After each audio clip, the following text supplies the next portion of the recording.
And man, peace and love, man. I'm gonna give it like 2 more minutes, maybe a minute and a half, and let some more people come up on in here, man. I know sometimes the alerts get out late, but bear with me.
Till the day that I die, ain't no ifs, ands, or buts, no need to ask why. I can't lie, and man, you know I keep it 100. I can't lie, and man, you know I keep it 100. Man, I'ma keep it real until the day that I die. Ain't no ifs, ands, or buts, no need to ask why. I can't lie, and man, you know I keep it 100. I can't lie, and man, you know I keep it 100. Every day of my life, man, I gotta stay 100. That's just how it is when you coming where I'm from.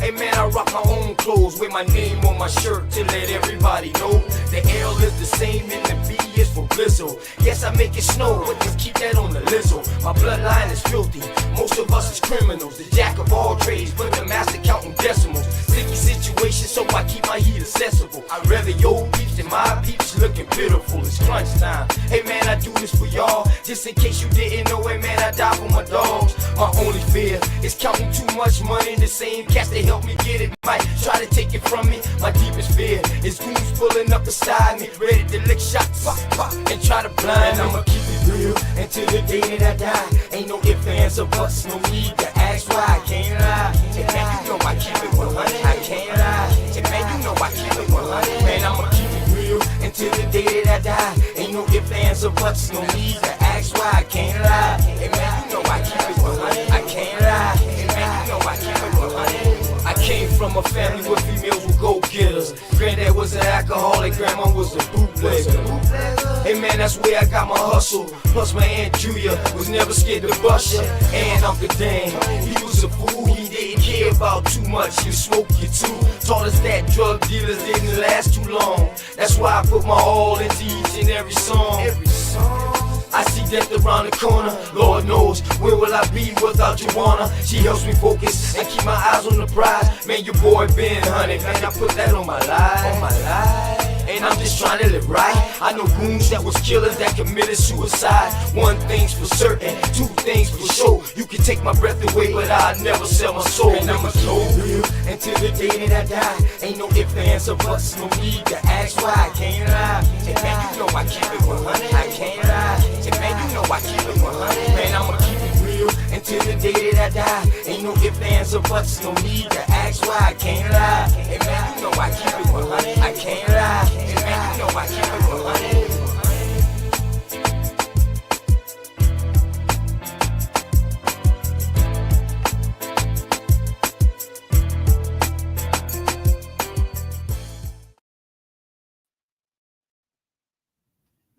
Man, it's your boy Open the Knowledge, man, OTK. Man, I hope y'all told somebody out there that y'all love them, man. Somebody, someone, or something, because they need it. And man, shouts out to the armed forces, man. Those who served in the past, the vets, those who are serving now, and those who are planning to serve. Appreciate y'all for letting us have our free will, our free choice on depending on how we want to live our life when we walk out our door every day. We can choose whether to go left, right, or go up, down, or whatever. We can choose our own destiny. In a sense, we can control our destiny, depending on however you take that. But if it wasn't for y'all, we wouldn't have that chance, because some other countries don't have that opportunity. Things are forced upon them. So shouts out to the armed forces, man. You know what I'm talking about, man. Like I said, I hope y'all told somebody that y'all love them. I got a little banger show today, man. Round table, I already know Jay was gonna come through, man. My brother Jay came through, man. Round table. You know, Jay, you I send you the link, because I know you like Jay, and you definitely can get his contact so you can have him on your show too. I got a good brother Canty up here, man. Y'all see the title. Bishop is, you know, but he came. Oh man, I messed that up. I gotta put an M in it. Came to give info on Grandmaster J. Hashtag life. Hashtag GMJ. Hashtag truth. Hashtag reality. Hashtag survival. That's what this world has always been, and it's always gonna be, about survival. Some people survive differently than others. We all must respect that. The thing is that we got to respect each other's beliefs, each other's spiritual system, each other's way of life, because we ain't all come from the same place. We ain't all come from the same parents. What my brother's gonna come up here and talk about is pretty much how me and my brother met. You know, we was the only two that looked like us there. Rich extravagant event. Promoting another brother who looked like us, J.A. Moore. Shout out to J.A. Moore, man, State House rep. You know what I mean? Shout out to the Moore family. You know what I mean? His sister was in the Charleston 9. Mother Manuel. So divine intervention caused us to meet. We was there for one thing, but how we met and ended up talking to each other was because of something else. So that's why I talked to my brother, real good brother. So I'm going to finish my little intro real quick, and then I'm going to bring this good brother up, and I'm going to let him rock. He's going to give us the update. He's going to let us know. He's going to give us some info on Grandmaster J. And anytime he gets some info from here on out, I'm going to bring him on. Whenever he tell me he ready, I'm going to bring him on. So let me do this real quick for y'all. Real quick.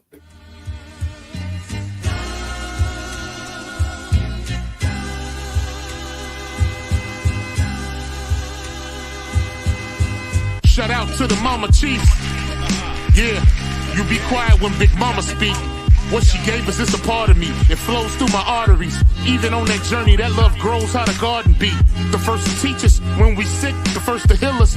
Mama's boy, yeah, you know, her pride and joy. Soul food, yeah, you know, I'm an enjoy. Calm you down just by the sound of a voice. There isn't another feeling inside when they cheering you on at your game and you feeling the pride. You and your siblings fighting, she gon' make you put them feelings aside. She can't lead you down the road, but she can give you the guide. Where you think I get that blissful look in my eyes? I need a side of ice cream with Big Mom's apple pie. You know for sure for Mama Chief, you know I'ma ride. Cause we all need our Mama Chiefs. Yeah, we all love our Mama Chiefs. The greatness, the patience, the foundation, the knowledge passed down so many generations, our motivation. I just want to thank you for my creation, cause we all love our mama chiefs. Yeah, we all need our mama chiefs. Yeah, we all ride for Mama Chief. The dedication, I seen your tears at my graduation. Now look, ma, your boy that made it. You the reason I'm one of the greatest. Yeah, cause we all need our Mama Chiefs. Yeah, we all love our Mama Chiefs. Yeah, we all ride for Mama Chief. Now be quiet, let Big Mama speak.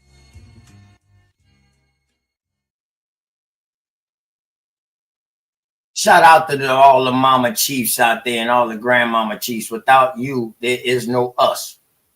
We got to show love to y'all first. And let me give my shout out to this environment. A lot of people that's going to be watching this video. Y'all, I'm American Indian. And that's what I push. My brothers, them is the Aboriginal. We ain't no different. To me, it's no different. That's who we are. We not African. Some people might have African in them. We not denying that. They might have European in them. We not denying that. But we saying that we American Indian. When we do our genealogy, it keeps us here. And I'm in South Carolina, Goose Creek to be exact, the swamp. You know what I mean? And that's what I teach. That's what I teach, American Indian history in South Carolina. So let me give my shout out to the community, and then I'm gonna bring this good brother on, y'all.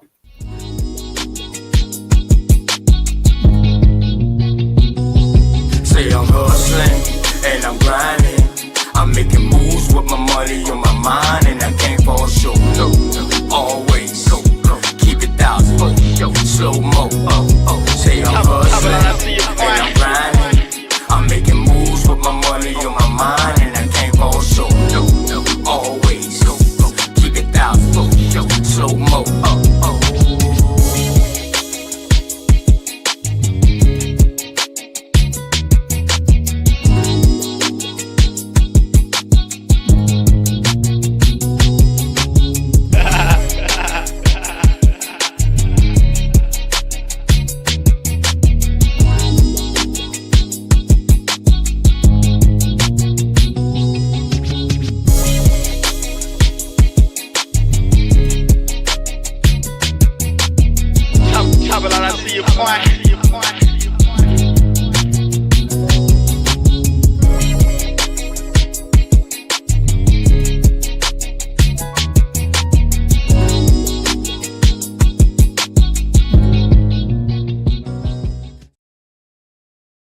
Yeah, man. Shout out to everybody, man, who gave me a chance to come up on their panel and kick my information that gave me a jump start. Y'all make sure y'all go rewind that back and y'all get all those channels. Those are all American Aboriginals, American Indian. We always been here. We ain't come here and we ain't going nowhere. 10 toes down. Hey, why we saying 10 toes down? Hey, man, 10. Peace and love to you, man. L Bigfoot. You know what I mean? 444. Appreciate you, man, for coming through, representing for my dog. Bishop, man. Lady Rule. Peace and love to you, goddess. You know what I'm talking about? Round Table J. One more again, my dog. You know what I mean? Brother in arm, my little brother. You know what I'm talking about? On Spiritual Rising. Shalom. Shalom to you, too. Even though I'm American Indian, I respect all religions. I grew up in religion. I respect all religion. As long as your religion don't get in the way of your hindsight and your mental, I'm all good for that. You know what I'm saying? Shout out to I Am Crystal. You know what I mean? Shalom. The mission continues until Grandmaster J is home. Operation Bring Him Home. I'm down for that. I had to highlight her second one too. Join the mission to bring Dr. John F. Johnson, aka Grandmaster J, home. So when I see that Johnson, that's close to home to me. You know what I'm talking about? Word. Milestone Thoughts, my dog. You know what I mean? Yeah. Milestone Thoughts, Wild Indian. Anybody y'all see with a wrench? they wild Indians. Not all of them as wild as me, but we wild. We take no for an answer. You know what I mean? Shout out to Garrison, another Indian in here. What she say? Okay, Lady Rule, American Indian lineage. Okay, Muskegon Creek and Choctaw. I know what that M mean. Okay. Hey, Crystal, my love and blessings to you too. I appreciate y'all too. So without further delay, let me bring my brother up. Hold up. Why am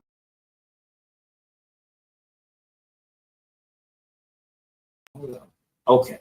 All right, let me turn my camera on for these dark Indians out here in South Carolina. Yeah, Geechee, but don't put the Geechee Gullah together. And if y'all want the breakdown on that, I will give y'all a breakdown on that. But without further delay, man, let me bring my good brother up, man, brother Canty, man. Peace and love to you, my good brother, man. Hope all is well with you and the family. How you doing today, my good brother? Your mic muted. Your mic muted. Go ahead. Shalom, brother. It's been a while. Appreciate you reaching out to me and giving me this opportunity to come on and talk about our dear brother, talk about the state of things, and talk about the movement. I really appreciate it. And thank you for reminding me how we met. I hope we can talk about that a little bit. Yeah, it was crazy, right? Tell people about you first of all, and then we can go into how we met, because you told me what you got into when you met, and I told you what I got into, and you was like, yo, I need some work done. And I was like, yo, I want to keep in contact. You know what I mean? Yep. Right. Well, us meeting is a great example of why you got to leave the house to go get stuff done. Everybody thinks they can stay in and be online and be on IG and Facebook and everything to get stuff done. Now you gotta hit the streets. You gotta go out to events, and you never know who you're gonna meet, because you and I would have not met unless we were both at that event. Like you said, we were the only ones beside our dear brother Jay Moore who look like us, and Right. and here we are. So a little Yeah, bit about me. It was like $500 just to get in that place, right? If you wanted a name tag on, it was like $500. If you didn't want no name tag, then it was like $200. You know what I mean? It was high class, dog. High class. It sure was. It sure was. Yeah. So shout out to my sister Sharice, man. That's my twin right there, man. Good woman. She's out there in that DC area. You know what I mean? Go ahead, bro. All right, so a bit about me. I came from Boston, Massachusetts. That's where I was born and raised. I am the son of a World War II combat veteran. My father was from Manning, South Carolina. The Somerton area is where the Cantys, the Benbows, the Watsons came from. I am a descendant of indigenous folks here. The best I have figured, I can find the grave sites, I can find the mounds up in the Somerton area, or by Goat Island, and such. I know who enslaved us as prisoners of war, and I can also chase the lineage that goes back to the continent as well. There was some of that mixed in as well. So somebody said, I can't remember who it was, and I adopted this. They would say African American. Say, no, don't say African American. That's a term I got rid of a long time ago. Say American African if you have African roots. And I have some African roots, and I can't deny that. But and I won't deny it, just like I won't deny the indigenous. But ended up in South Carolina to help build our, as we call it, the Cooper River Bridge. We don't call it the other name. We call it the Cooper River Bridge. And I'll show you this. I learned quickly. I have a saying: if you don't like the Low Country, you don't like the way things are, you can do one of two things. You can decide to change it, or you can take 26 West. It's your choice. So that's why I have that behind me. But I work in infrastructure. construction, marine work, demolition, and the like.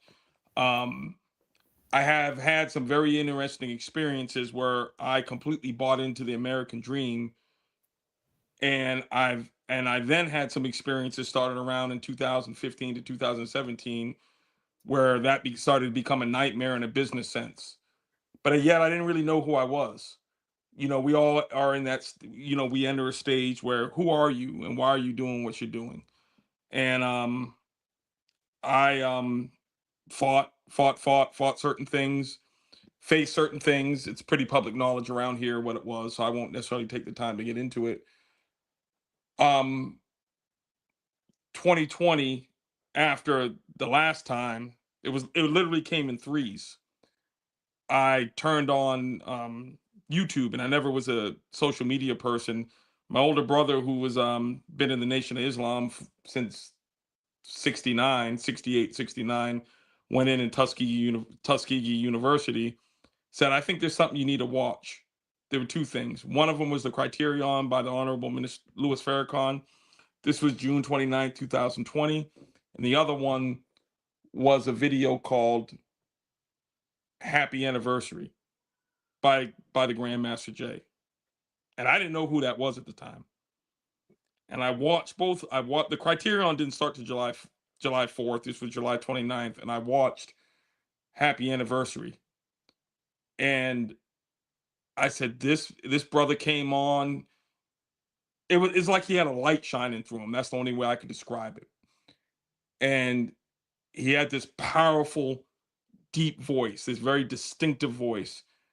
And I said, I've heard that voice somewhere and I've seen him somewhere, but I couldn't figure it out.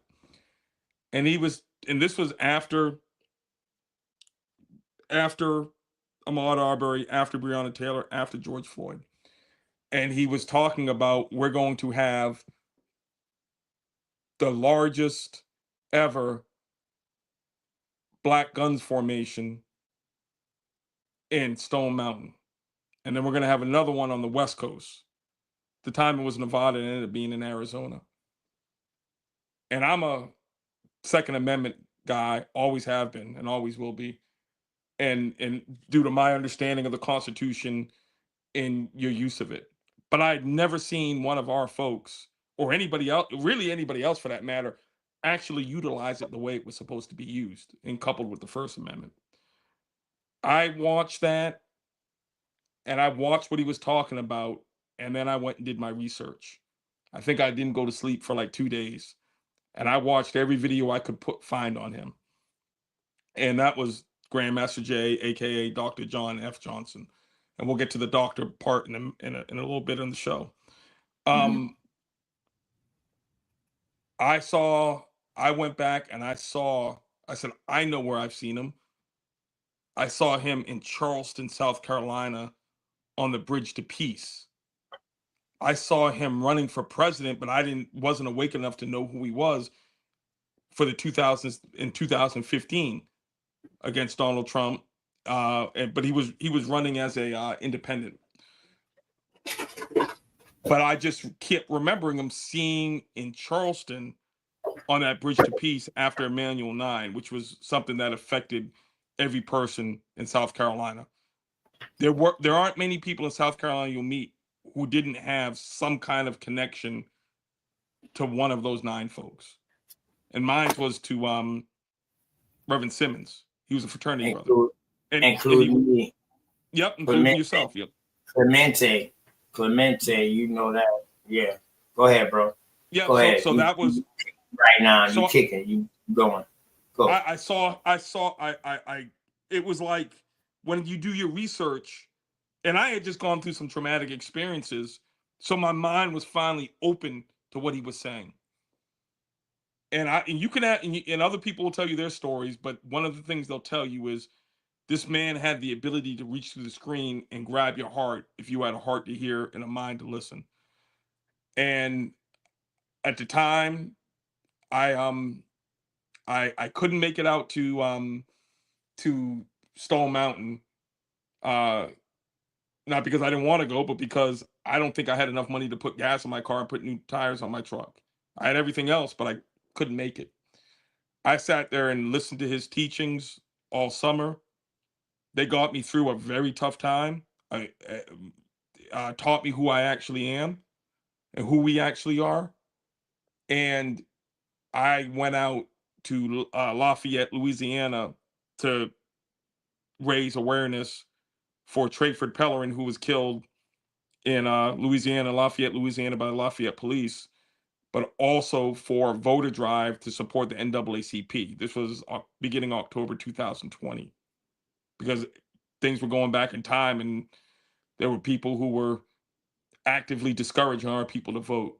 So about 500 of us showed up in Lafayette, and it's one thing to see it on television and everybody watching this saw it on YouTube, saw it on TV, despite the media trying to cover it up. European and Asian and Russian media covered it more than American media did. But when you saw it in person and you saw that level of unity, like our sister Crystal just mentioned, that level of unity, and you were out there on the front line, suited and booted, utilizing the Second Amendment to back up the First Amendment. It was one of the only event I could compare it to was the Million Man March. That's how impactful it was. And we went out there. We walked formation all the way to the square. There was about an hour there of speaking and of addressing things. And all this is on YouTube. Anybody can find it. We walked back. And one thing I'll say is two things. Before we got there, someone tried to set off a concussion device. And anybody will tell you who's either been in the military or been in a situation, when you really find out about things is when that stuff happens. And when I saw Grandmaster Jay stand up, everybody got in position, got knelt down and got ready, because we didn't know what was going on. And he said, "We're going." I said, "I'm in the right place. I'm in the right place." And we went there, did what we needed to do, came back, and before it got dark, he said, "Y'all get back to where you need to go."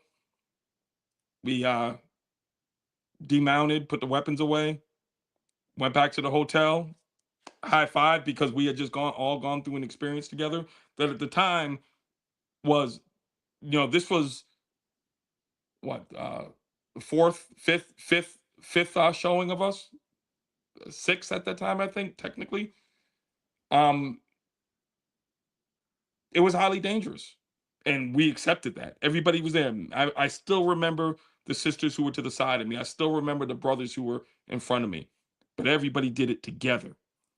And people were writing out their wills and last testaments and leaving them on their body because nobody knew what was going to happen, if that was going to be the time where it all started off, but it needed to be done. It absolutely needed to be done. And everybody was there for their own personal reasons, but they were there for one particular reason, to say, no more. We're not taking this, and you are not going to kill our women, kill our men, kill our children, and just run roughshod over us and not think that there's not going to be a response. So when I came back, and I'll land my plane here for this segment, when we got back and we ended up meeting out at a local restaurant, all of us, and I got to meet him right here. You can see Grandmaster Jay, what he looks like there. I told him, and this was my story. I said, "Thank you for saving my life," because I didn't know who I was, and I was just spinning around literally in desolation. And he just handled it coolly. "Thank you. Hey, no problem, brother. Glad you're here." And there are moments that you meet people and you can just tell they got something about them, and you'd follow them to hell and back. And that began my introduction and my journey with Dr. Johnson. Now, I'll land my plane there for right now.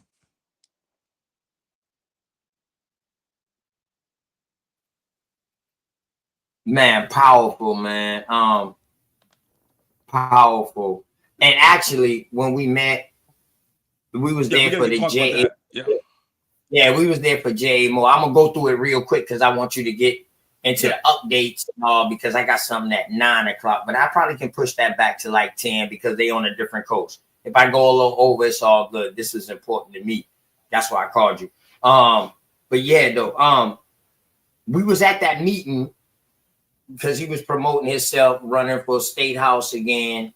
You know what I mean? And when you saw me, you know what I mean, you was like, yo, what this gold teeth dude? I know you looked at me like, yo, what this gold teeth dude doing here, man? Like, yo. And I'm looking at you like, yo, what this brother here doing here? He in politics too? And then when me and you started talking, you know what I mean? And I mentioned Grandmaster Jay. And you was like, yo, I'm surprised you know about him. I said, man, listen, I'm American Indian. Dog, I do my research about what's going on in South Carolina. He was like, you American Indian? He was like, yo, I need help with that. I said, no problem. I said, man, what kind of, you was like, yeah, my name, boom, boom, boom. You know, such and such about the bridge and all that. I did the construction. I said, man, I just going out on my own with the irrigation and landscaping and stuff. And you was like, yo, I need your help. And we exchanged numbers from there. And that's crazy how this man's name is also entangled with a corporation as far as doing like business together. Yes. You know what I mean? We was there for J Moore, but this man named me bringing it up. And then we going more into detail. We was talking about the programs and the advocacy that you was doing out there at the time. You know what I mean? I was like, wow. And I was like, well, yeah, man, you know, I'm doing this and this for my community. And then right after that, I invited you to come speak at my community meeting. And my community meeting, and see, people don't know, my community meetings had heavyweighters there. We ended up finding out that we had another common person in Link that we knew personally. You know what I mean? You know, my cousin Jenkins, my people's them that I know, Jenkins that worked directly up underneath Tim Scott. So, and that's when you found out, like, yo, okay, so you mess with politics too. I was like, yeah, bro. I was like, I control the black vote in Gooch Street. Like, if I tell them, boy, vote, they do it. And you came and you saw it. And we just kept building from there, man. And when the good brother came down here, that's when I really saw the unity part of it. When the brother when the elder came down here, and I'll let you get into that real quick. Go into when the elder came down here and we linked up to go to the museum and experience, and then you can go ahead on in the jam, Master J, bro. It's all on you. Peace and love to everybody in the chat and all of that. You know what I mean? And tell everybody why I call you Bishop. All right, yeah. I know I ain't supposed to be calling you that, but I call you that because I respect you. I respect you like that. You know what I mean? I feel like we got the same point of views. Even though I'm not directly affiliated, I'm affiliated. And I feel I'm affiliated through my bloodline. Oh, you are? You understand? You understand what I'm saying? Yeah, absolutely. Blood thicker than water. Go ahead on there, my good brother. Well, you know, when we met, again, was a perfect example of why you got to come out the house to get stuff done. And I think I had a pen or a flyer or something, and you saw it and you called it out right there. I'm like, you know about him? Like you said. And you're like, yeah, I followed his teachings and I watched him. And it was right after he had been found guilty, and we'll get into that a little later on that case. Right. About persecution, which we're going to talk about a little later.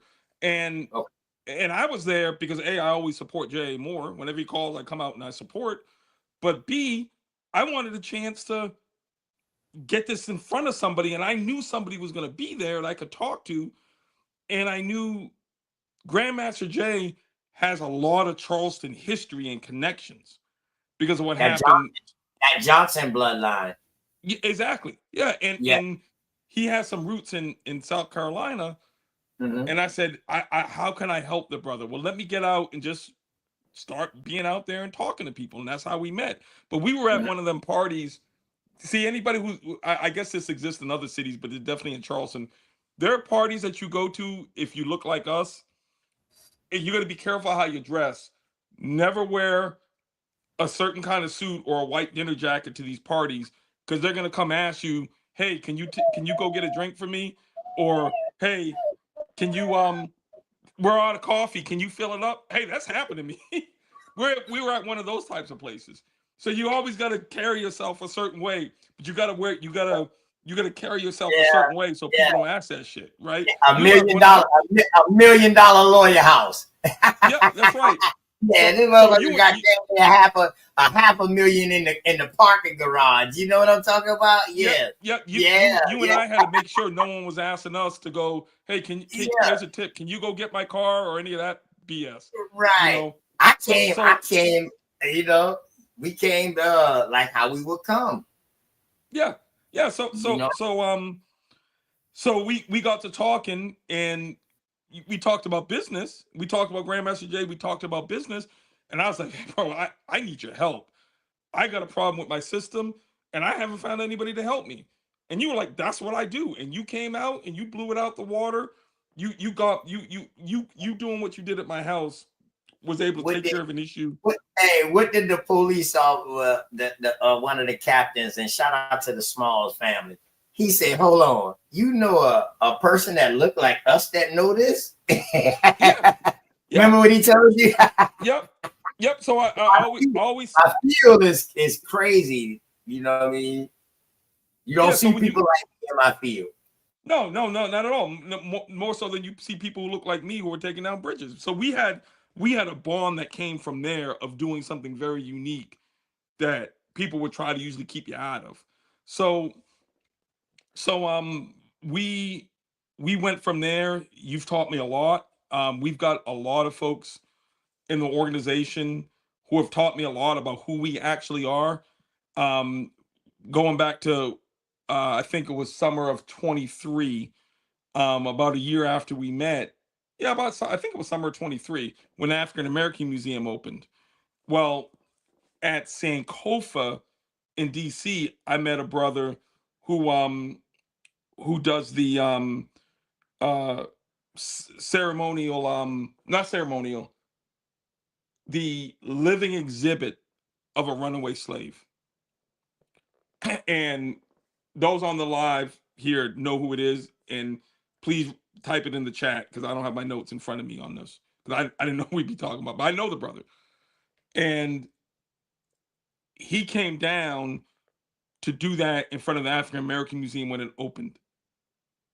And the NFAC provided security for him in case anybody had a problem with it. And you came and you documented it. And when you saw him do it, it was like you went right back into time to like 1856. Except, it was today. But if you just were looking at him, you literally thought it was 1856. Because where the African American Museum is where our people would be brought in right there. After they were quarantined on Sullivan's Island, they'd be brought in to Gadsden's Wharf and then marched down and sold. Um, and we, you learned a little bit more, I think, about our organization. Of we're not just out there doing formations with rifles and battle gear, and and just to do it. We're also providing other services in the community for those who need security, for those who need backup when they're going out to do something. Um, we have uh, uh, a lot of service programs for folks, first aid, firearms, of course, firefighting. We have a number of firefighters in our organization. We have a number of medical people in our organization. Um, and just a list of items that'd be too numerous to get into. But yeah, that was a hell of a weekend that weekend.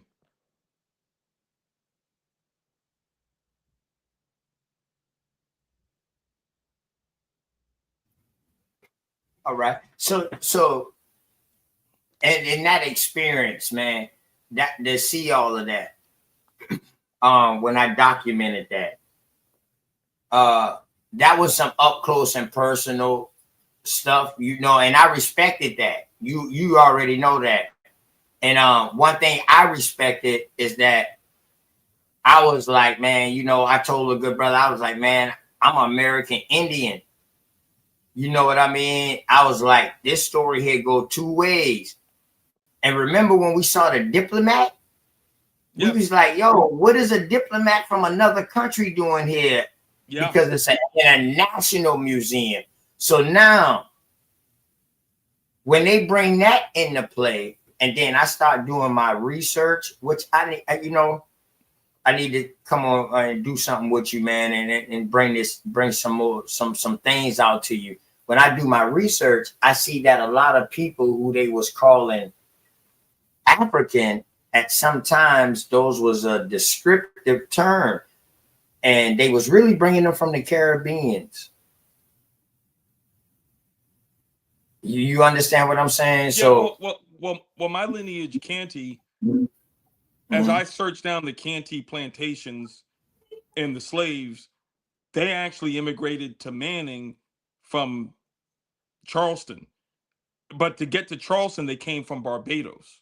So the best I can figure is some of our folks came right from Barbados. Now, where they were before that, they most likely were in Africa and came over thousands of years ago to Barbados. Some people can trace themselves right back to Africa on the ships. I can't. I'm not saying it doesn't exist, but I can't find that record. But like you said, a lot of us are from the Caribbean who weren't already here, were actually in the Caribbean. And the slave trade was told to us in reverse. There was a lot of folks they found here and they took over to Africa or took over to England. And then they took some of the Africans and took them to a bunch of them to Brazil. That's the beginning of the transatlantic slave trade, was people getting took from over there first. Christopher Columbus never brought no slaves, if he real. De Soto only brought 15. So, and they was in the era doing 1540 something. So that lets you know, remember, they only so-called brought African over here during when they had these plantations up and going, because they needed to work, because all American Indians that they was capturing during war, prisoners of war, they was escaping. You understand? So, I mean, that's another subject, man. I want you to stay on this GMG, but I want to build with you on that. You know what I mean? And then I can show you my sources. So, you know what I mean? So it can help you get deeper. Now, I'm not saying that ain't nobody from Africa came over here. I would never say that. I would never say that. But you are correct. The term should be American African once you're born over here and you have some bloodline from Africa. That's cool.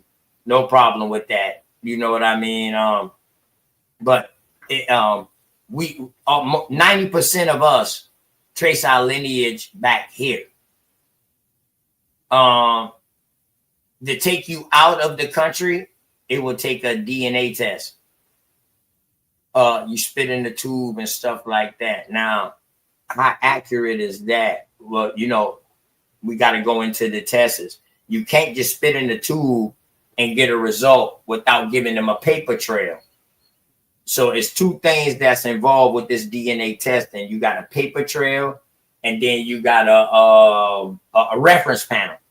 So a reference panel would be your group that, you know what I mean? Once you give them your paper trail, which would be your genealogy, you know what I'm saying?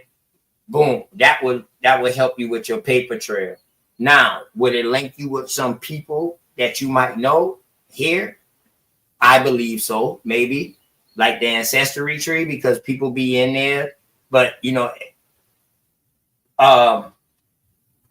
it's just a bunch of things. Like, we don't know everything, and we can't presume to know everything. So that's why we need to bring what you know, bring what I know, bring what everybody know to a table, and then let's work it out. But go ahead, bro. Let me segue back to Grandmaster Jay with what you just said. Yes. One of the things that he was doing, amongst many things, were diving into the books, into the teachings of who we actually are, and doing um,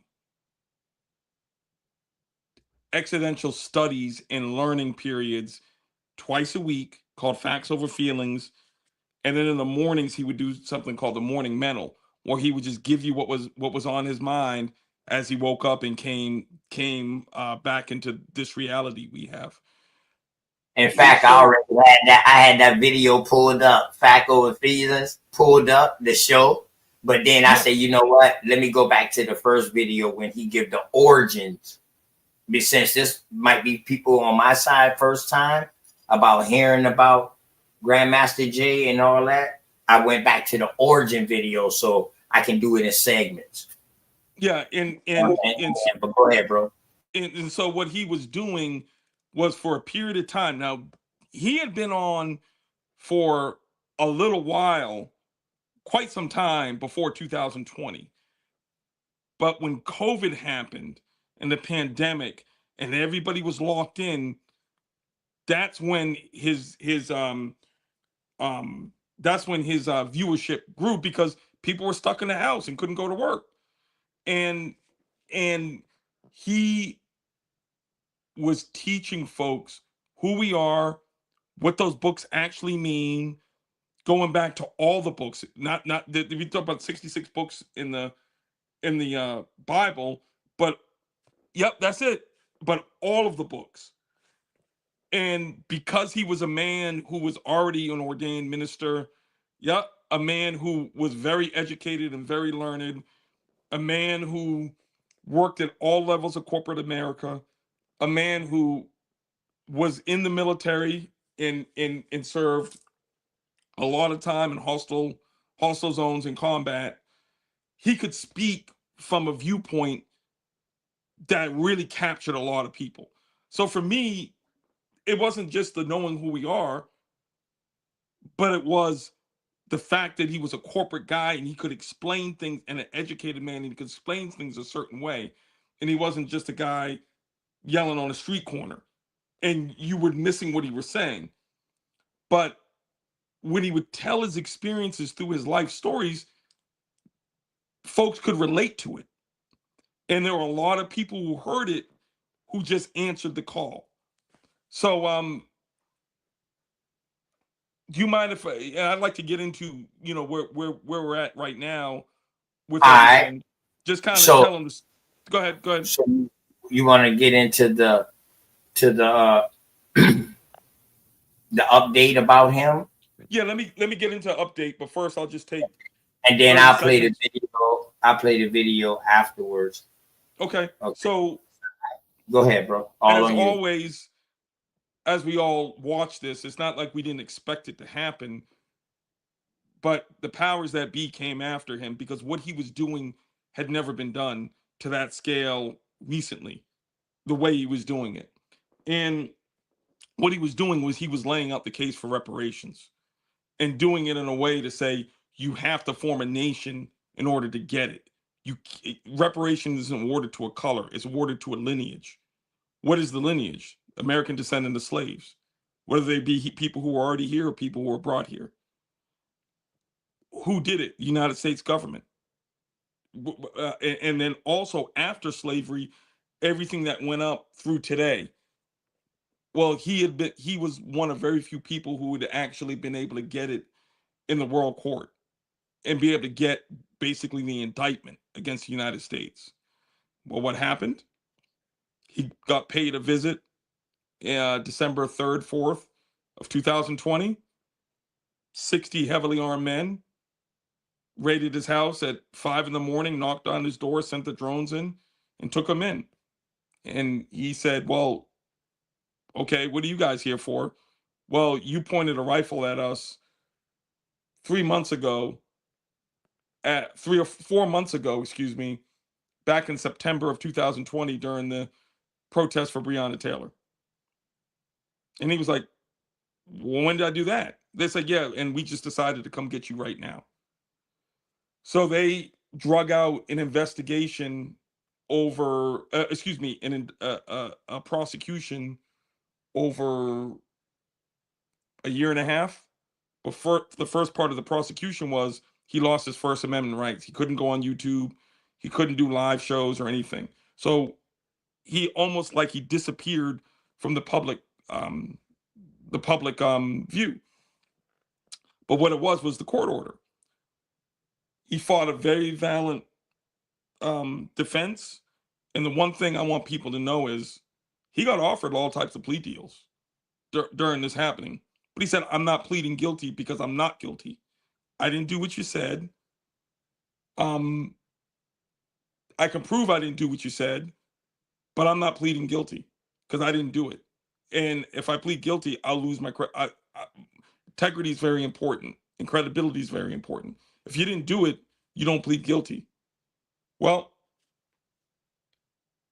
they on all white jury found him guilty in May of 2022, and he got sentenced to 84 months plus 2 months. I think it was 86 month total under the penalties prescribed by the Biden crime bill. Even though he got arrested under President Trump, he got prosecuted by President Biden, Merrick Garland, Department of Justice. The indictment didn't come until President Biden was in office. So for those who love to pick a side, you can't pick either side because both of them do it. Republicans or Democrats, both of them persecute and prosecute our people.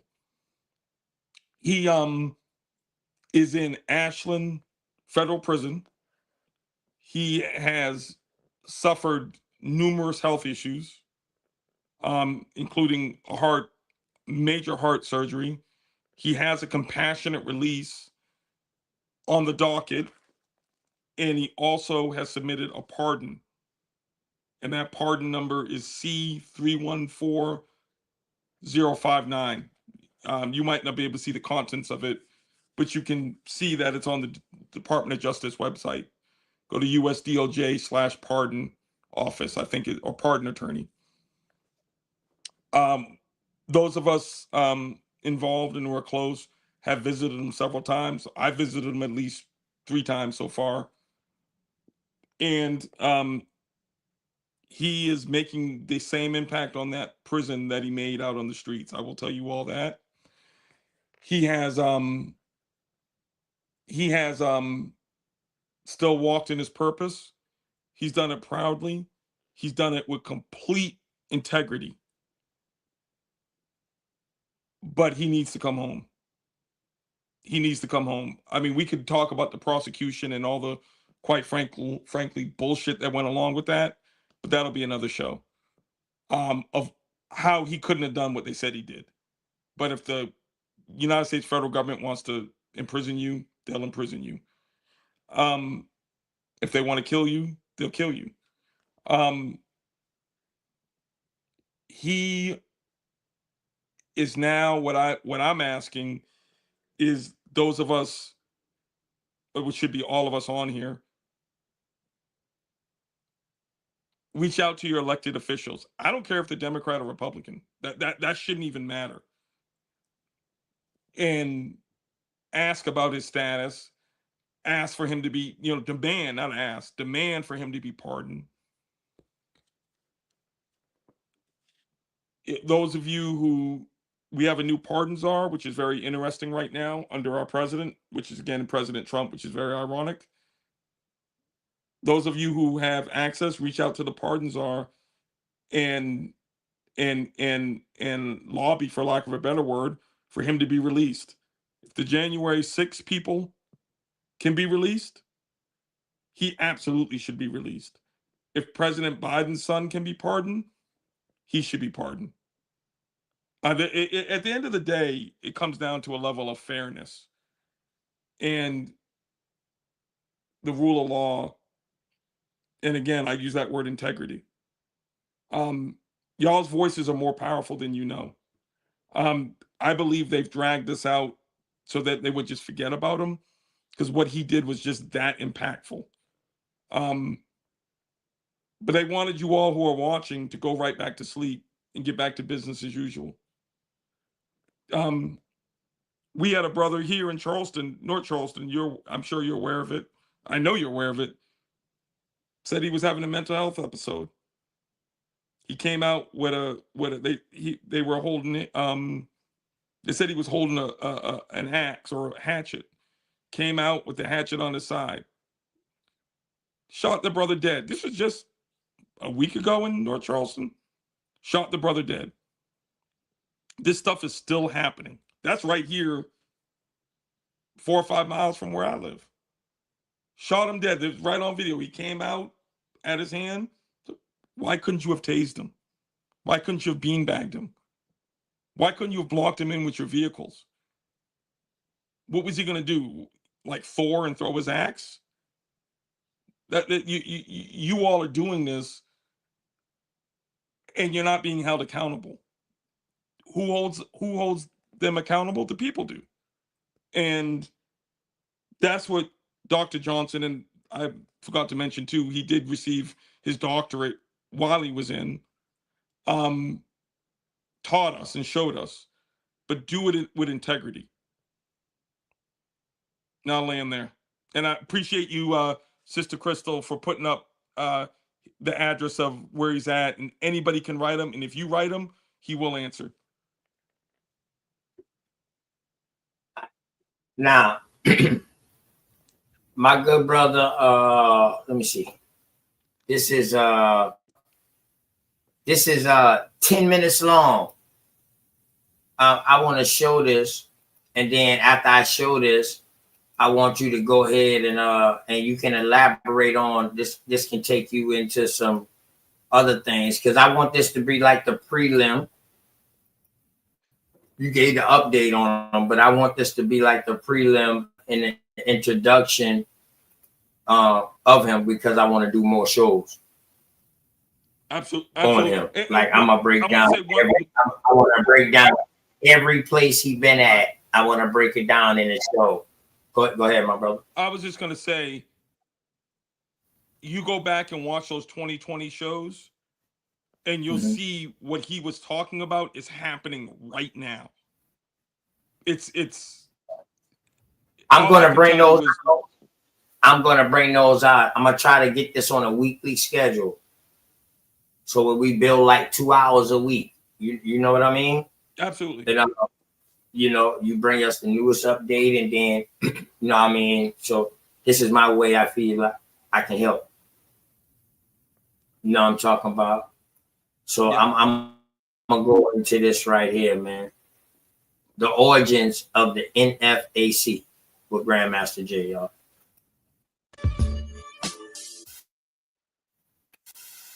Welcome back to the United Man Godcast. We back in the building. Yeah. Mute your mic. And I'm Digger. I'm Godfrey. Yeah. What's up, everybody, on this fabulous, gloomy, heat wavy day? Right. And today we have a very special guest. Special guest. Special guest. Have we had a guest in a little while? We haven't had guests in a minute. No, we haven't. We're been very honored today. We've been rocking and rolling. A very, very good friend of mine.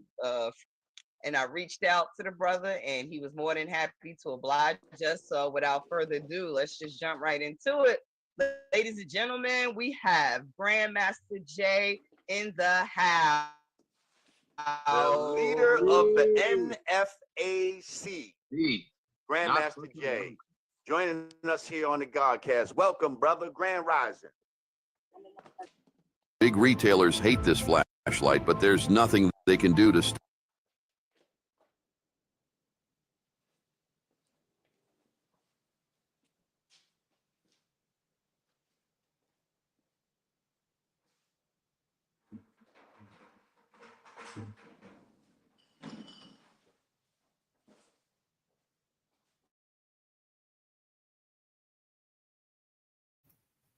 My apologies, y'all. That was a commercial. I had to get things right, man. They was messing with my computer and stuff like that. But here we go, y'all.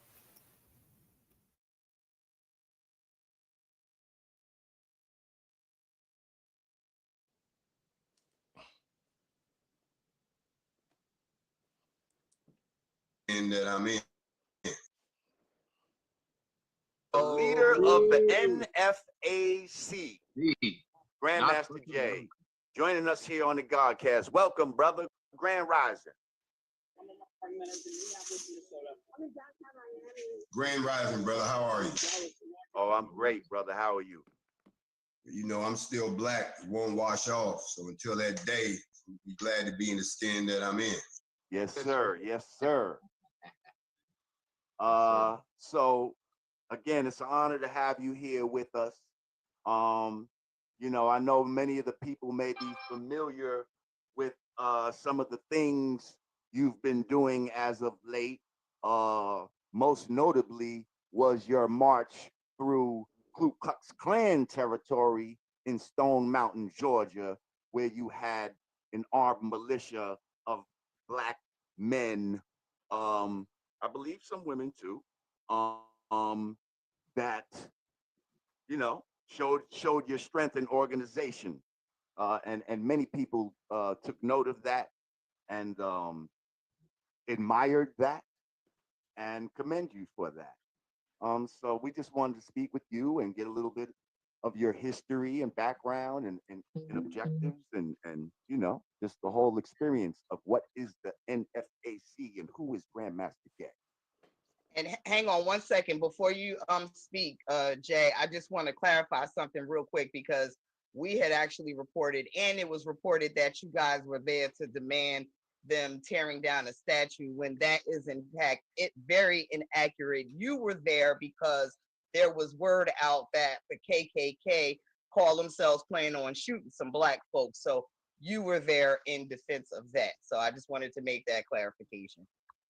Thank you, Miss Rod Digger, for putting that out there because that was definitely on the list of things I needed to clean up. But let's start at the beginning. First of all, I'm going to answer the question that Lord Jamal asked me as far as my history and who I am. Malcolm X was Malcolm Little before he became the great Malcolm X. But nobody talks about what Malcolm Little did. So I don't talk about what I did before I walked in my purpose. It's irrelevant at this point. Everything that I did in my life was nothing more but a preparation for what I'm doing right now, whether it be my military experience, my time spent in activism going all the way back to 2014, do your research, or the fact that I spent a considerable amount of time in corporate America, or the fact that I also spent a lot of time in the music business. All of those things taught me everything that I need to know to deal with the season that we're in right now. My faith in the Most High, and I give all praise to the Most High Yahweh, is why that I know that we've been purposed at this time. So it's not what I've done, it's what I'm doing right now. Because you're not what you've done, you are who you are. That's my way of answering that question, not just for you, but for anyone that wants to focus on what's happening with us as a people right now. The Not Fucking Around Coalition reflects the attitude of Black people today, not just in the United States, but worldwide. We're not fucking around with the excuses no more. We're not fucking around with the apologies no more. We're not fucking around with waiting on a system that was built against us to start with no more. The only thing that we're doing is we're exercising the same constitutional rights that the same people that put us in this boat to start with have been doing for so many years. With that being said, we are organized. We are focused, we're on code, we'll self-finance, we practice group economics, and any time that there appears to be a gross injustice against the Black community, we have decided to do what some other folks just have failed to do over all of these years, besides sit around and talk about it and try to make money off of people. We're gonna take it to the streets, we're gonna take it to their face, we're gonna show them what Malcolm said is true. There's no such thing as a bloodless revolution. And a lot of y'all talk about revolution, but from what I can see, a lot of y'all don't want it. You're comfortable in your captivity. And because of that, a few of us have decided that we can't play that game with you no more. We need to unseat you and seat ourselves. And just like Chancellor Williams said in The Destruction of the Black Man, we have to organize first, personify unification, and let them know that we're ready to defend our position and enforce our statute as far as where we go for the next 3 to 10 years as a race. That's not a mission statement. That's just a mode and the attitude behind not fucking around. That's why we got that. And just to lighten it up a little bit, somebody asked me, where did y'all get that name from? I was going to ask you, and I like the uncomfortableness of the name. But well, go ahead.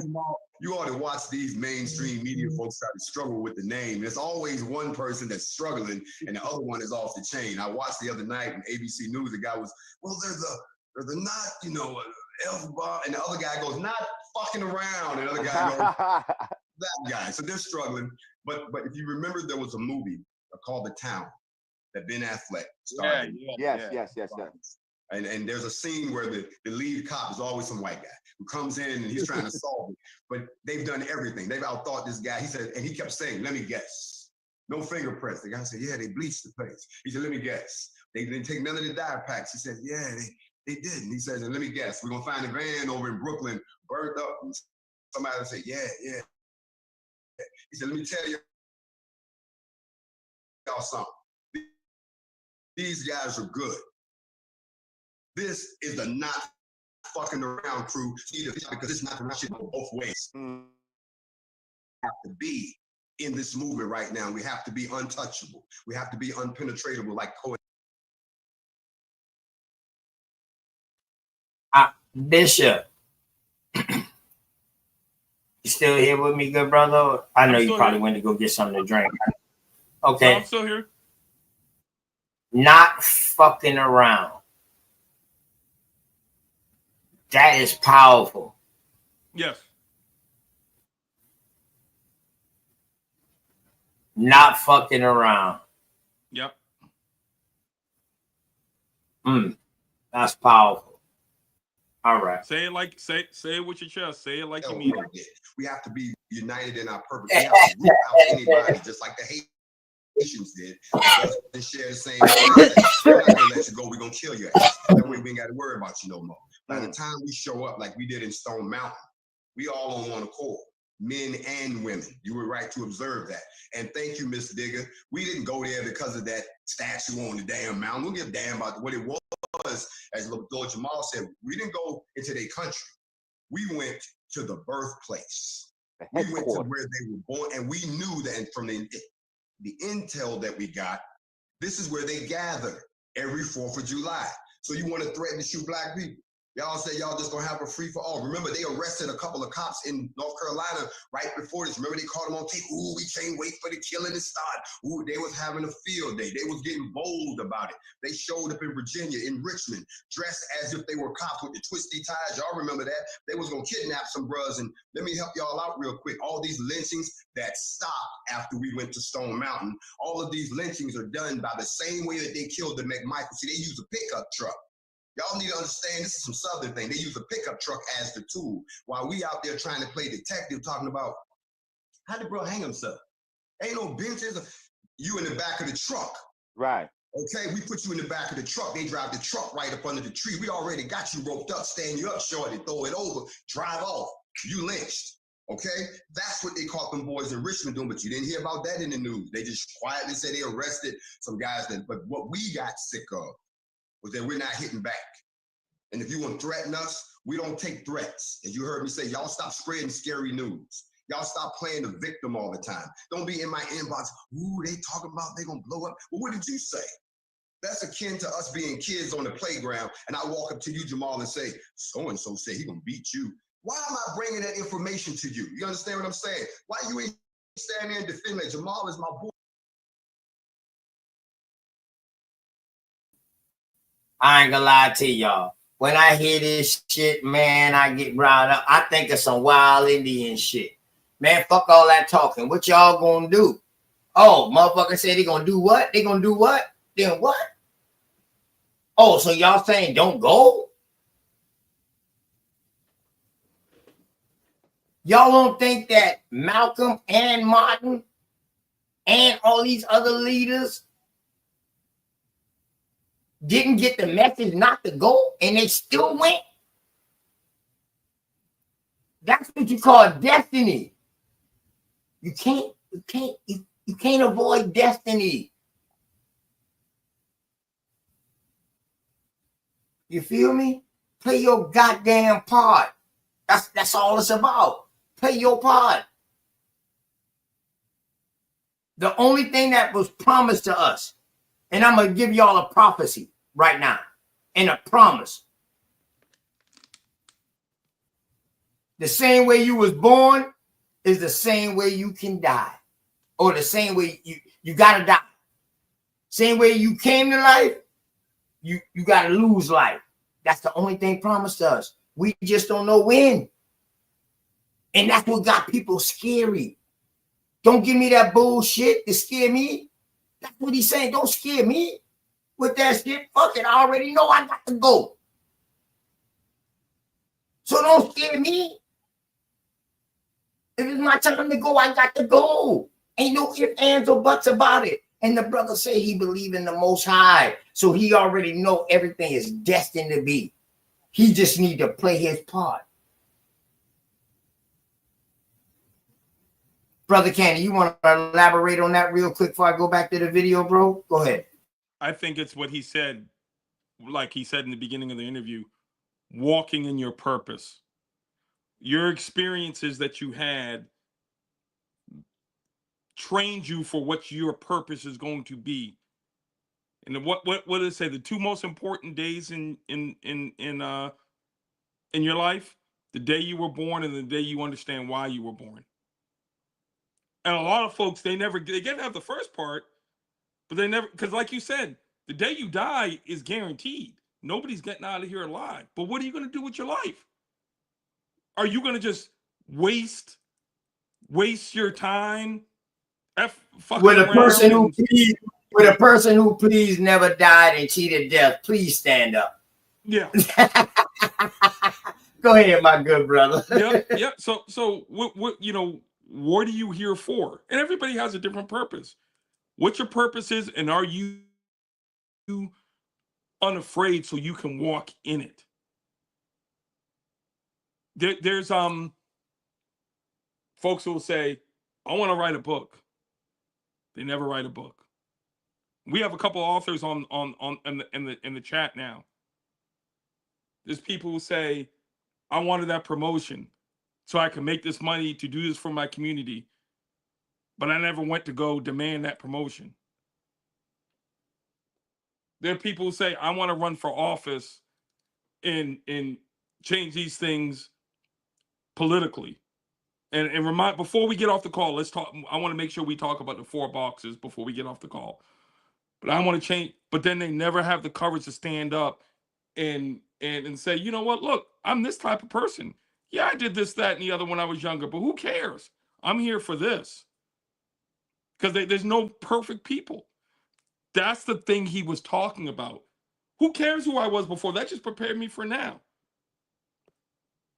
If you're the same person now that you were 10 years ago, you've wasted 10 years. You haven't grown. And I will tell you that everybody who's ever met the man or had interaction or watched his programs or really took a time to listen to him, what are you doing with your life? And to meet somebody so selfless that they would put their whole life on display and use it as a teachable moment to say, you can do this too. I'm going to tell you, I've accomplished some things in my life like everybody else who's watching this, everybody's had. But I don't feel like I accomplished anything compared to after I took those lessons and applied them. I really don't. I mean, like, I can take my whole life before and say, yeah, I did this. That don't mean nothing compared to after I learned them lessons. And say, what are you going to do with it? You know, like you said, okay, shit's fucked up. What are we going to do about it? What we going to do? And there's nothing, we can't stand more than somebody who says, yeah, it's messed up. But guess what? I'm going to sit home and not do anything about it. Well, then you damn part of the problem.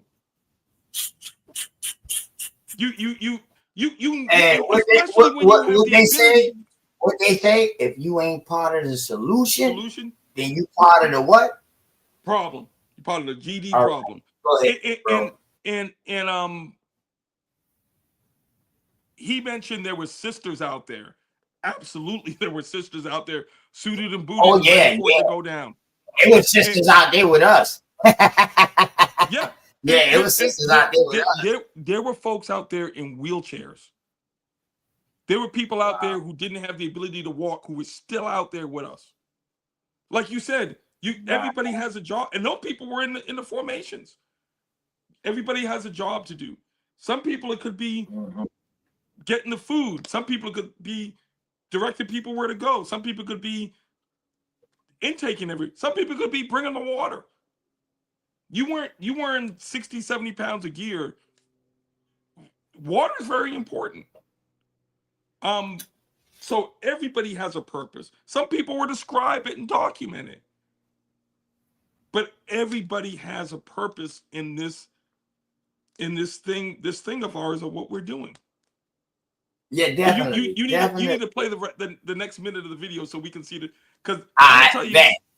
I'm gonna let you wrap up and then I'll go ahead and play it. Yeah, they joke around about me that I'm kind of a documenter in my Bruce Wayne life. So I've documented the videos and got them saved so I can go back and watch them and share them with people and all that. This is one interview you're showing of all the videos I've seen of him I haven't seen. So I want to see the rest of it. And listen, I'm gonna tell you, when you start coming around more, my people's them gonna tell you in the chat and stuff. I'm that dude. I go and dig and I try to bring out something nobody never heard about, nobody never looked at. So that's good. My dear brother Nashir. You need to send me the link of it. You need me sending the link of it as soon as this is over. Are you? Yeah, this right here. Oh, you talking about some other stuff? Yeah, let's this right here. The rest of it. Yeah. Yeah, I'll send you the link. And yeah, man. When you go to subscribe to my channel, make sure you click all. So every time I go live, it'll alert you. You know what I mean? But yeah, let's go ahead and go back to it then. You know what I'm talking about? I'm gonna mute up.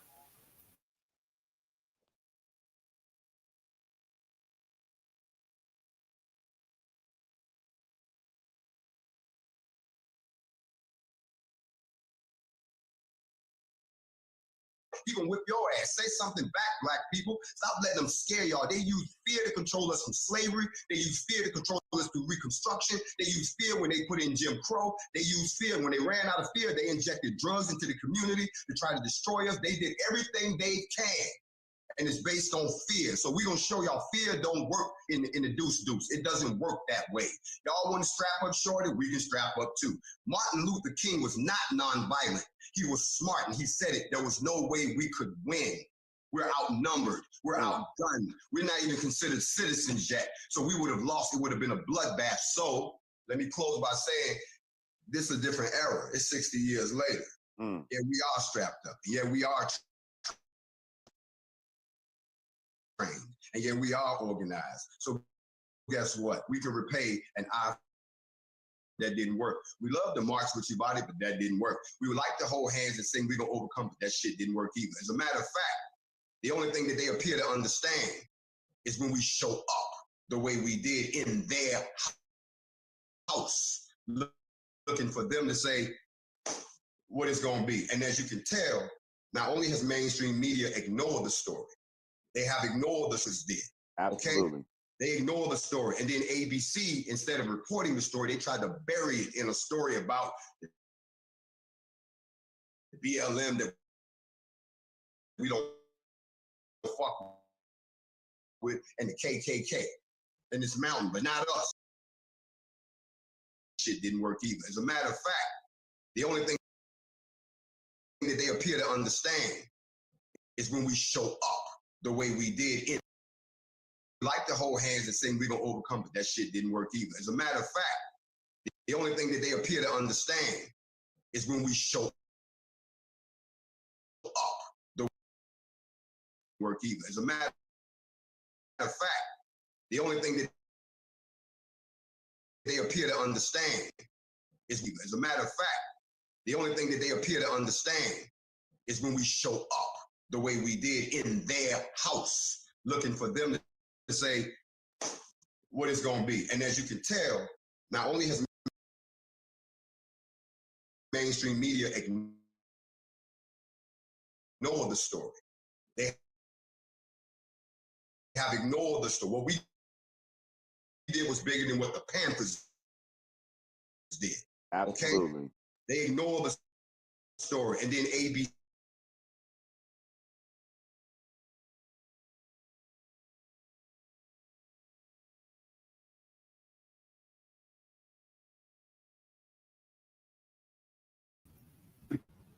Go ahead, brother Canty, man. I kept rewinding that on purpose because that was a powerful message. The only time that they acknowledge you is when you show up. Yep.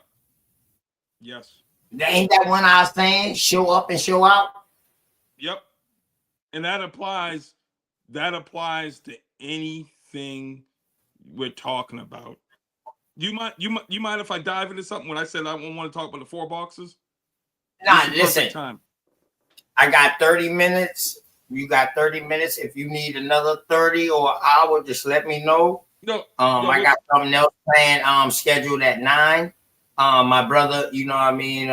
He a Hebrew Israelite. I got him. He coming on to do a bill with me.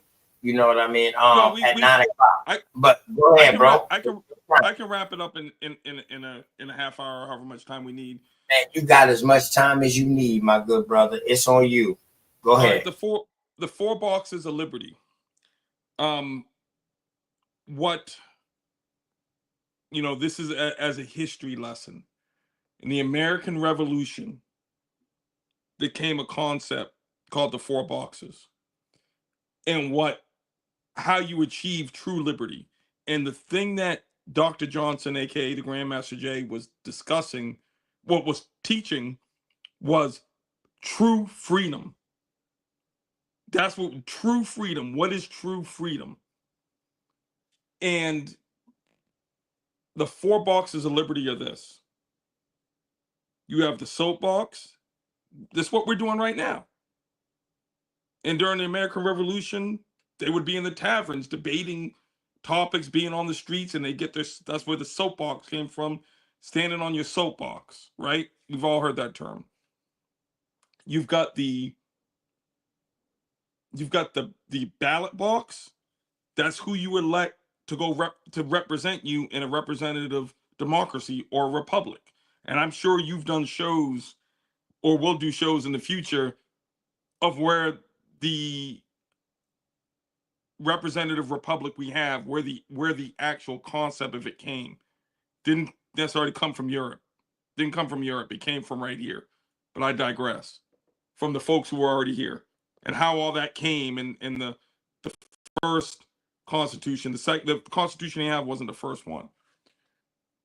The third. Oh, you've been doing a little research since the last time we talked. Hey, brother, last time I saw you, man. You ready now?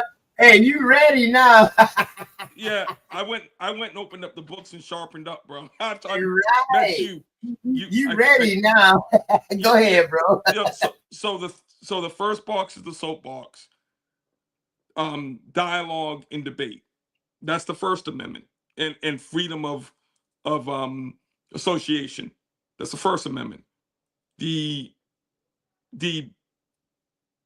ballot box is your ability to vote and send representatives to represent you. That's the ballot box, whether it be local, state, or federal. The third box is the jury box.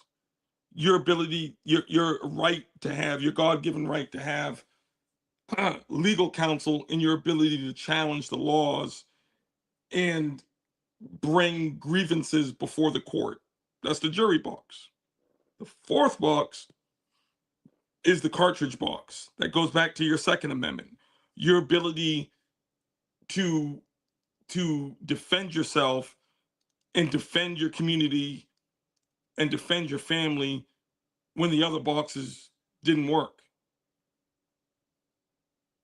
What Dr. Johnson was talking about and why they hid it, why he mentioned they were burying the story. is because if black folks ever got on code and learned that you can utilize these things to your advantage and your community advantage, and you could show up, this system would be over. And when I say this system, I mean this system of oppression. Because the concept and the idea of the United States of America in liberty and how we get there is not what we're living right now.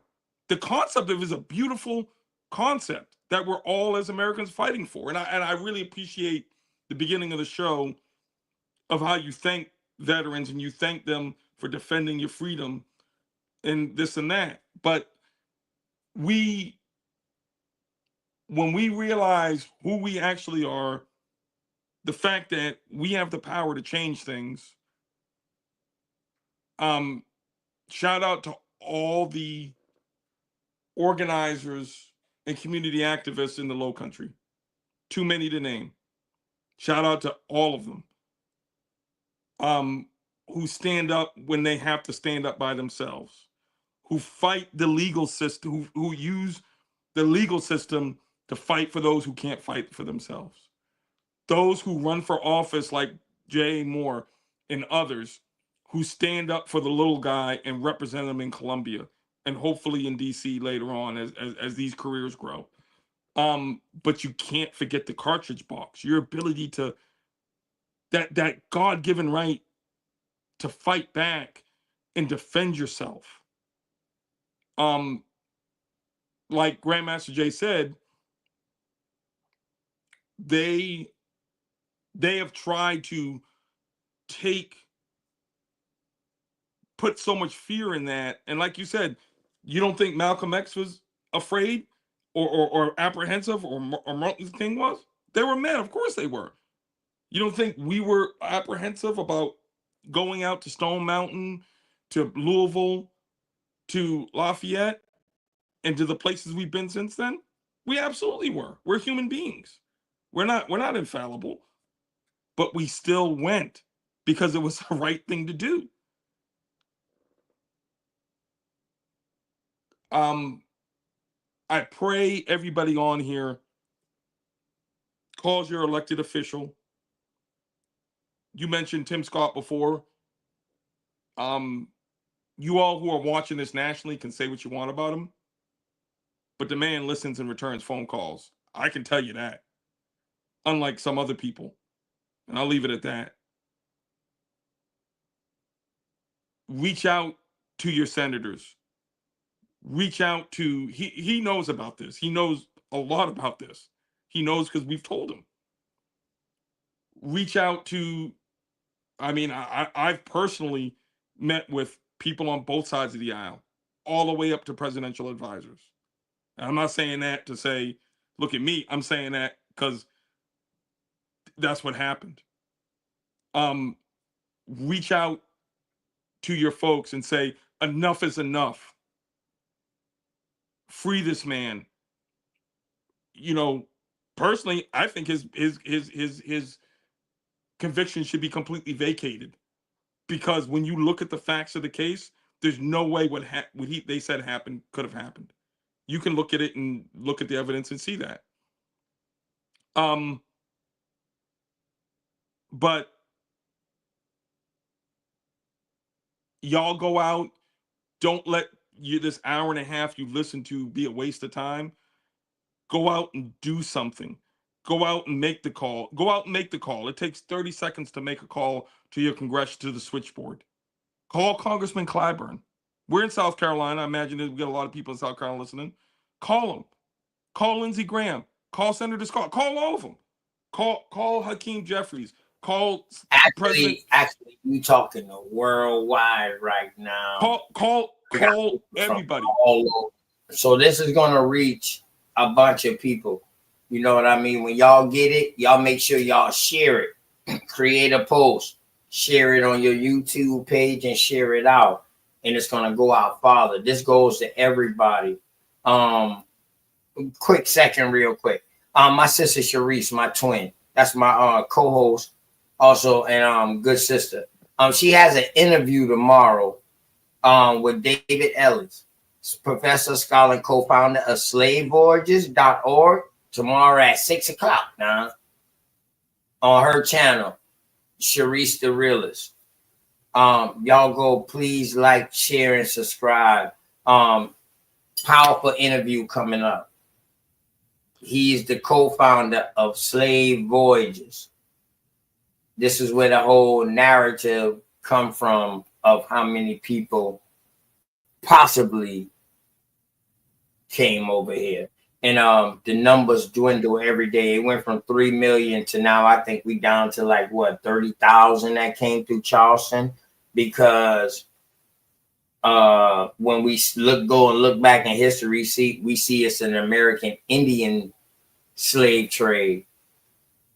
And the American Indian slave trade was going on all the way close to damn near to the 1800s into the 1900s. But and then you got this other mixture that's coming from. I'm just saying we're gonna do a bill on that. I'm you know what I mean. Come through. I'm gonna get back to that, to the American Indian slave trade, and I'm gonna show y'all where they took people at and stuff like that, man. So yeah. So make sure y'all go subscribe to my sister Sharice channel, man. That's my co-pilot, man. We born on the same day, all that. We didn't even know that until like a year down the line. So you know, and she's in DC, so she kick a lot of DC history too, and American Indian history. And Gage Skate say I see you there. And P Moses, like, share, and subscribe. Make sure y'all do that. Brother Canty, man, you've been dropping some powerful jewels tonight, man. And Grandmaster J, y'all see it scrolling across the bottom of the screen. I don't know if it was a hashtag like this, but goddamn it, if it wasn't, it's one now. You know what I mean? If it wasn't one before, it's one now. You know what I mean? I'm gonna make sure I keep that up every time we build. So what we're gonna do is we're gonna start going back through this, because you gave me another jewel a little minute ago. You was like something went down in a certain spot, but they didn't know about that or whatever like that, and stuff like that. Same thing like he was talking about, but you had ad-lib with that, and you didn't go deep into it because you know that would have took us down another goddamn journey that people need to hear about. So I'm glad you saved that. Save that for the next show. We're gonna try to do this every week. All right. Yeah, I'm here. I'm here for you, like you've been here for us. And yeah. If you got other members, if you got other people that want to come up and build, let me know. I put together some questions. You know what I mean? And I ask the questions, and then to help get into some build and all that. Yeah. Or I can interview them one by one also too. You know what I mean? I don't got no problem with that. Relative, I know you close to the family. So if you ever in the vicinity of the family and they want to come on, and just let me know. I'm talking about if you call me, and as long as I got my phone, I can go live. And all I got to do is just set up a title, go live, let you on, and I can let you go. All right. Well, let you in the family, or let you and the brothers them go ahead and build. Well, even if I don't have no questions. Shout out go ahead, bro. Also to Operation Bring Them Home. We have a couple of the folks associated with Operation Bring Them Home in the chat as well. Done a phenomenal job bringing awareness and fighting the fight. It's a thing when you're fighting in spite of overwhelming odds. But anybody who's fought anything worth winning, it's always been overwhelming odds. It always was. You go back to anything, it always is. So I think there are plenty of people who would love to come on and build with you on this subject and some subjects that are tangentially related to it. and we'll keep it moving. Man, I mean, I appreciate you for coming through, bro. Is it anything that you wanna? We got like 20 minutes left. Is it anything that you wanna say or maybe build up for the next show? So now that I done brought what the NFAC is, my next video will probably be some of the first things he started doing. Yeah. All right. Well, I will say this to all those So if listening. you already got those, you can have those in your presentation and you can share it. Okay. You know what I mean? And we can build on it. Trust Right. me. You know what I mean? You know me. One thing I am good at is getting the people together and organizing. Yeah, absolutely. You've seen this. Absolutely. Well, I'll say this. The world we're living in now and what's going on, this was all prophesized to happen. I believe, as others believe, Grandmaster Jay's, when he walked in his purpose was to warn us about these times and get us prepared. He did that. Now, he came out selflessly and saved a lot of us and helped a lot of us. And we haven't even gotten to some of the things he's done that nobody might ever know. I mean, I've personally seen, other personally seen, to help his fellow man. But now it's time for us to support him. Imagine how you would feel if you stood up and did the right thing and you got punished or rewarded with a federal prison number and put into prison, and not only had to have all the impact from that, but have heart issues, had to go under for major heart surgery. It wasn't it was major heart surgery. Heart surgery, if he hadn't gotten, he would have died. And then imagine you come out of that and your queen mother dies, your mother passes, and you can't be there to comfort your family. And you've got to watch a video of her service months afterward. Your best friend in your world, your Basado, your dog, dies while you're in. But yet you still are doing the work and you're still holding yourself high with integrity and you're still impacting the people around you. If anybody knows anybody in the federal prison system, your relatives or whatever, ask them about, hey, tell me about this guy, Dr. Johnson, aka Grandmaster Jay, who's in Ashland. Have you heard about him? Chances are, I would tell you, they were like, yeah, we know exactly who he is. Y'all keep putting his name up, keep making the calls, support to his GoFundMe, his legal funds, because this case could easily go to the Supreme Court. There's a lot of constitutional ties to it. But keep the mission going. Don't forget who we are, and do not give in to these people. Do not give in. And I'll land my plane there. That's all I have to say. Would you like to go into like because I don't got no problem with teaching people law. And how we can teach law is go through the case and the case files and what laws was broken. That's all our constitutional right. We don't have to have a law degree in order to review a case file. Right? Correct? No, you don't. You just that's your right as American citizen. Well, I would love to do that too, where we break down from the very beginning of the case, and we can go into it, and then we might find like the laws that's pertaining around that. You know what I mean? All that'll be fire. Like what we can do, we can break the show up in segments. 2 hours a show, 30 minutes. 30 minutes is a lot of time to get into something. Yeah, You understand what I'm saying? So there's we some can do it. That'll be powerful. Go ahead, bro.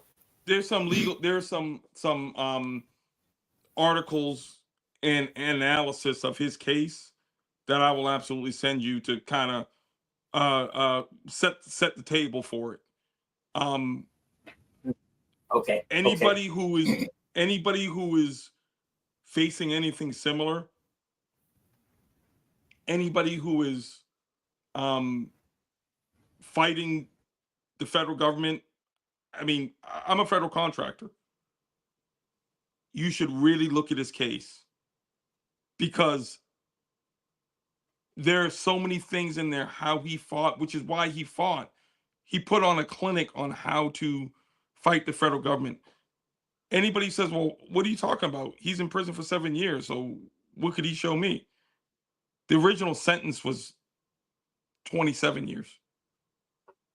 There's a reason why the sentence he got was as low as it possibly could have been. Those of us who were in the courtroom when the judge gave it saw the judge rip up what he was going to sentence him to and sentence him to the least amount of time. And he had Which to was do it. which was what? 86 months. 7 12 years. months in a year. So what? That's 7 years. 7 years, roughly. 7 years, Yeah, 2 go months. ahead. And that's after been unspent how much? 3?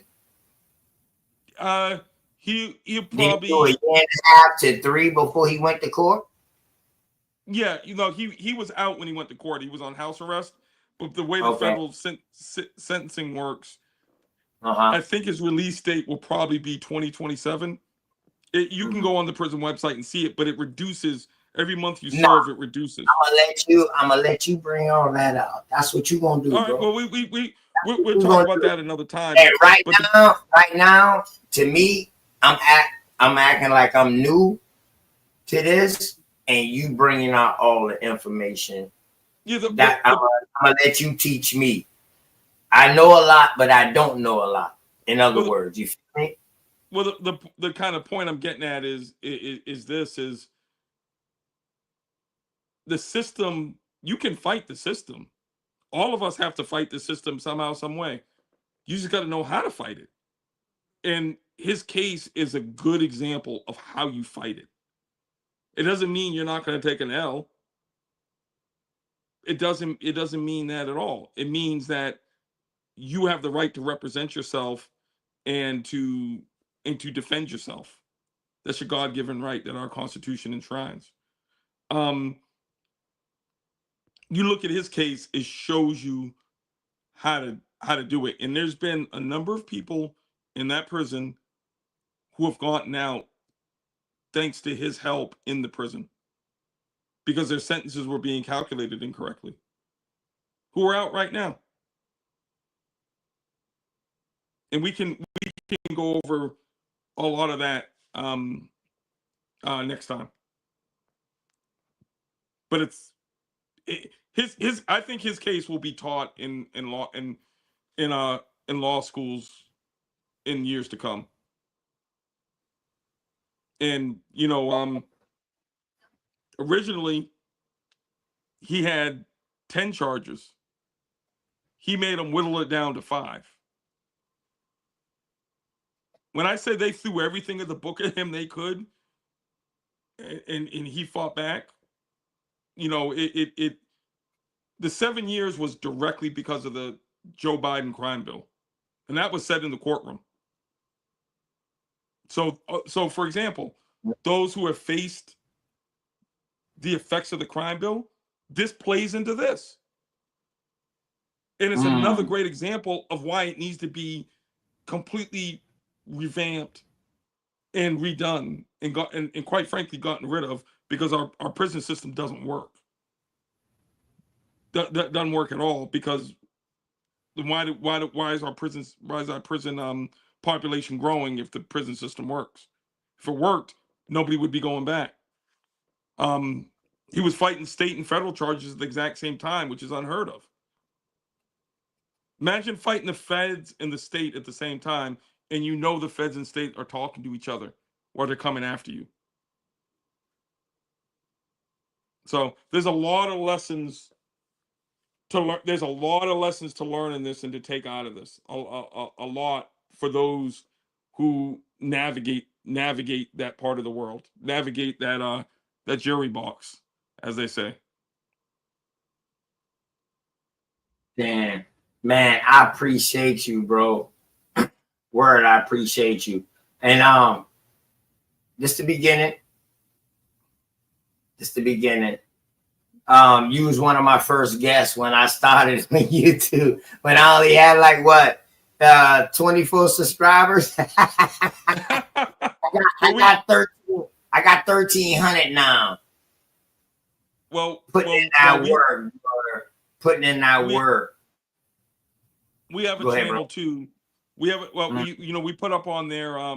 Plug the channel in. Plug the channel in the chat. Do somebody that's what you somebody on there, please plug the channel in. Yeah, I am Crystal. Can y'all plug the channel in? I can put it on the big there's a website. We have our website, justiceforgmj.com. And if you go on to, and that has a plethora of information on it. But if you want to look at the NFAC page as well, NFAC 444 on YouTube. And what is it called? What was that last thing called just now? The No. The just the bring home justice for gmj.com. And I thought I had it in my Nah, everything good.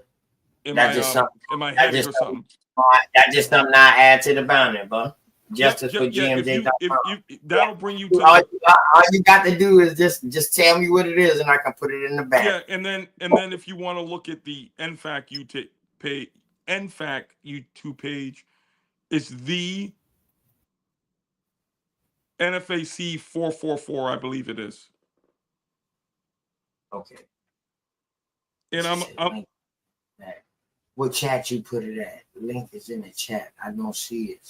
I don't see it. I am Crystal Diane. I don't see it. But I put the hashtag up there. Everything that y'all telling me right now, I am making a hashtag out of it. But bro, appreciate you, man. Go ahead, close out real quick, and then I come back on and close out, man. Yeah. We got to continue to support each other, work together, lose our fear, particularly in these days and times. The struggles we all go through individually, they're preparing you for your mission. Those who have stood strong, thank you, and may the Most High continue to bless you. Those who have been watching, quote unquote, on the sidelines, get in the fight, because it's not just about bringing your rifles out and doing this and doing that. It's not just about that. That's just one part of it. The help your community needs and the help, quite frankly, this country needs can come from you. And who we're going to be, who we are, and who we're going to be, and what are they going to say about you when you're gone? They're going to say that you stayed at home in the house and you looked the other way, or are they going to say you came out and you did something about it? Only you can answer that question, and your actions will dictate which one you are. Shalom and good night.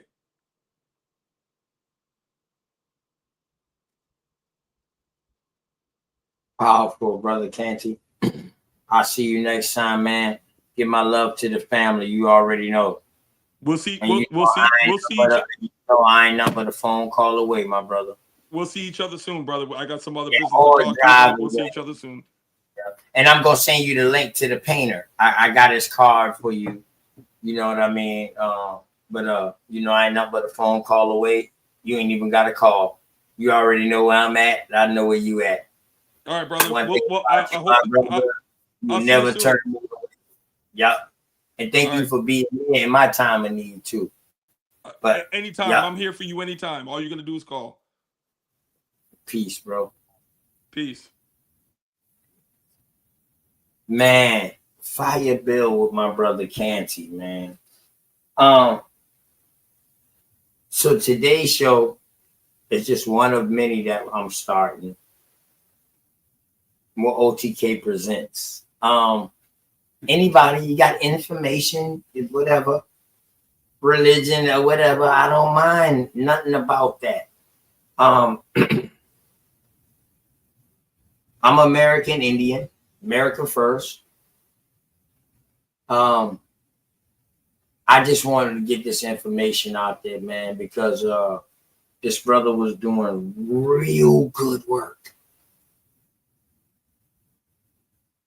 And I feel, this is my personal feeling now. Some people might get mad, but just understand where I'm coming from, because I think on different levels. I feel like the best thing that happened was for him to get locked up, because the next step, we already know what it would have been. If y'all feel me, I don't need to say it. We wouldn't be talking right now. You feel me? About free nothing. If y'all understand me. Now, the things that got put on them is the things that I see brother like my brother Canty Bishop in the NFAC fighting. He ain't did nothing wrong. What he do wrong? Like what? He didn't have years and years and years out here like all of these other people. He didn't pose no threat on nobody. He was all about protection.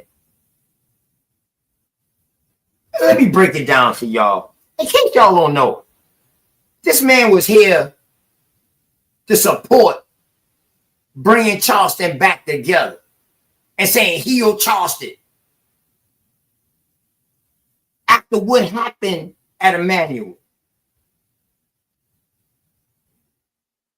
A lot of our family members was in that. This man was here to bring peace.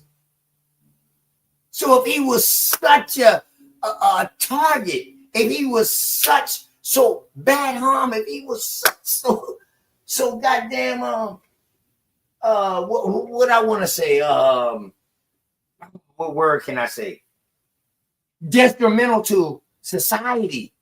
If he was so much of this, why would he be here telling people like, yo, yeah, we need to unite, we need to have peace? Let's take this as a step into, man, let's be for real. Charleston was ready to erupt over that. See, people don't know, but I'm here. Charleston was ready to erupt. But we saw people who looking like us telling us, nah, this ain't the way y'all handle it.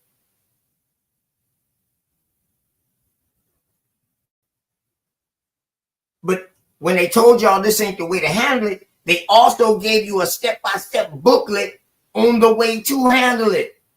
But nobody want to read the book. Because you know what? You want to hide something from a nigga, you put it in the book. But yet we telling y'all to read the book. Read the step-by-step booklet on how we need to handle this. You don't fight fire with fire. You fight fire with water. That's one of my main models. And with that, I'm going to tell y'all, OTK love y'all. In case ain't nobody else told y'all that, man. And I'm coming right back on. I got my brother JJ 7000 Mandinka Molly coming up next. I hope y'all please come right back on, man. Peace and love to my brother Canty and the family. And like I said, in case ain't nobody tell y'all that they love y'all, just know OTK love y'all. Peace.